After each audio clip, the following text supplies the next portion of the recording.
হয়েছে আজকে ভোট। আর আজকে এই ভোটের সামনে গতকালকে রাত্রে সন্ধ্যা 7টার সময় থেকেই এই রাস্তা দিয়া বিভিন্নভাবে বিজেপির দুষ্কৃতীরা আমাদেরকে বাড়ির মধ্যে বকাবাদ্য। আমরা সিপিএম করতে পারতাম না, এই এলাকাতে সিপিএম করতে গেলে বাড়িতে থাকতে পারতাম না, ভোট কেন্দ্রে না যায়।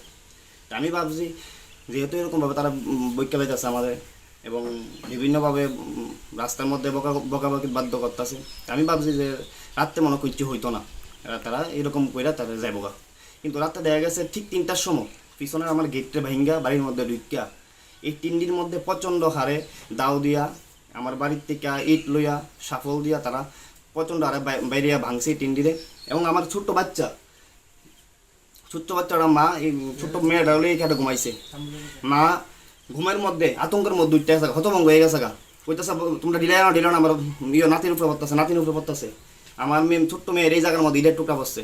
তারা কইতেছে প্রাণে মেয়েরা লাগবে যদি এই এলাকাতে সিপিএম করি, এবং যদি আমি এই এলাকার মধ্যে থাকতাম চাই বিরোধী দল করতে পারতাম না, আজকের মধ্যে তাদেরকে 1 লাখ টাকা দিতাম। আর যদি বিরোধী দল করি 4 তারিখের পরে এবং এই ভোট যদি ফেল করে তারা ভোট যদি কম পায় 4 তারিখের পরে আমি গ্রামে থাকতে পারতাম না। আমি আপনাদের মাধ্যমে ত্রিপুরা রাজ্যের মুখ্যমন্ত্রীর কাছে আবেদন করতে চাই, আমরা বিরোধী দল করা কি এতই অপরাধ? আমার ছোট্ট 4 বছরের শিশু কন্যার উপর এরকমভাবে তারা ইট দিয়ে ঢিলাইয়া ঘুমের মধ্যে অকথ্য ভাষায় গালিগালাজ। তা আমি চাই ত্রিপুরার মধ্যে ত্রিপুরার একজন সুনাগরিক হিসাবে থাকতাম এবং ত্রিপুরার রাজ্যের গণতন্ত্র হিসাবে আমি আজকে এমন হয়ে গেছে যে ভোট কেন্দ্রে যাইতাম না, আমাদের পরিবার আজকে ভোট কেন্দ্রে যাইতো না। যদি ভোট কেন্দ্রে যাই রাত্রে হয়ে গেছে যে স্বামী হারাইব, স্মৃতি থাকতো না, এই ভয়ে আমার মা এবং আমার বউ ভোট কেন্দ্রে যাইতে বারণ করছে এবং বাড়ির থেকে কেউ ভোট কেন্দ্রে যাইতো না। এমনিতে তো চিফ ইলেকট্রাল অফিসার থেকে শুরু করে যে আমাদের জেলার যে প্রশাসনিক যে আধিকারিকরা কইতেছে নির্ভয়ে ভোট দান করার লেগে, নির্বাচন কমিশন অবধি কইতেছে নির্ভয়ে ভোট দিতে কোনো অশান্তিমূলক কোনো কিছু কাজ হইতো না, কিন্তু এরপরেও আপনার উপর আক্রমণ বা আপনার বাড়িতে আক্রমণ, ভোট দিতে বাধা। কি বলবেন নির্বাচন কমিশনের ভূমিকা নিয়ে? আমি যদি সুষ্ঠু নির্বাচন কমিশনের ব্যবস্থা থাকতো তাহলে কি গতকালকে রাত্রে আমার বাড়ির মধ্যে ভিক্ষা এরকম আক্রমণ করতো? দেখেন আপনার মেয়েটারে এদিকে কেন আমার 4 বছরের অবুঝ শিশুটারে মা এই মেয়েটার লইয়া ঘুমাইছে, দেখেন সে কিতা বুঝে তার এই রাত্রে এইটার মধ্যে মা কইতাছে বাচ্চাটার উপরে পড়তেছে মা বিছনার থেকে মশারির ভিতর থেকে বাইরে পড়তেছে না, এই দরজা জানালা খুললা তারা ইট দেয়া ঢিলাইতেছে। লাস্টে সবাই বাড়ি ঘরের মধ্যে চিৎকার এবং মা কইতাছে দর করে মরে যাবো গা, তবে এইসব করো না তারা এই রাত্রে আমরা আশ্রয় দিছে না।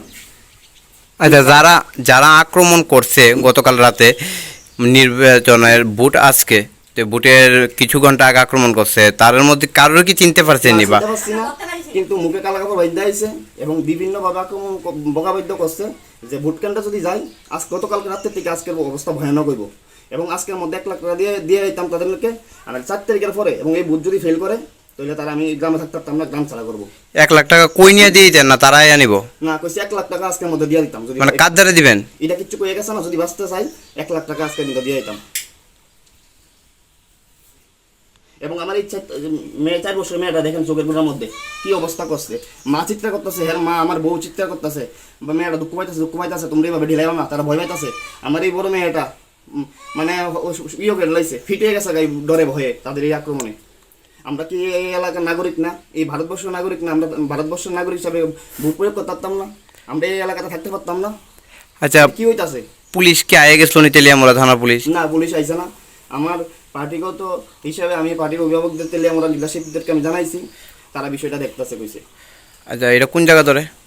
এটা গোলাবাড়ি 14 নম্বর বুথ। আপনার নাম? আমার নাম অর্জুন ঘোষ। আচ্ছা, আপনার বাড়িতে ঘরের মধ্যে যদি আমরা দেখেছি যে অনেকগুলো খাটের আইসা যেগুলো এগুলো কাঠ অনেকগুলো ভাঙা রয়েছে, ফ্রিজের উপরেও অনেকগুলো জোড়া রয়েছে, তারপরে টিন মানে লোহার আঘাতে ফাড়া রয়েছে, এগুলো কি গতকাল রাতেরই? গতকাল রাত্রে হয়েছে এবং কয়ে গেছে আজকে যদি আমরা ভোট দিতাম যাই গতকাল রাতে আজকে ভয়ানক হইব এবং যদি বাঁচতাম চাই 1 লাখ টাকা দিয়ে দিতাম। আর এই ভোটের মধ্যে যদি তারা ভোট কম পা তাহলে 4 থেকে পরে আমি গ্রামে থাকতে পারতাম না।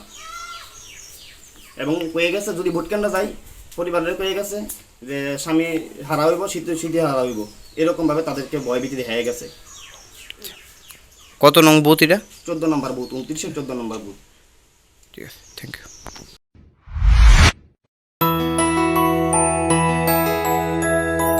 স্বাদে ভরা ঘিয়ের সুবাস লংতরায় কি ভালো খেতে, শুদ্ধ ঘিয়ের আবেশ ভরা লংতরাই, অপূর্ব সুগন্ধ, পুষ্টি ভরা ঘিয়ের খাবার, গাওয়া ঘি প্রিয় সবার, লংতরাই। একেই বলে বিশুদ্ধ ঘি।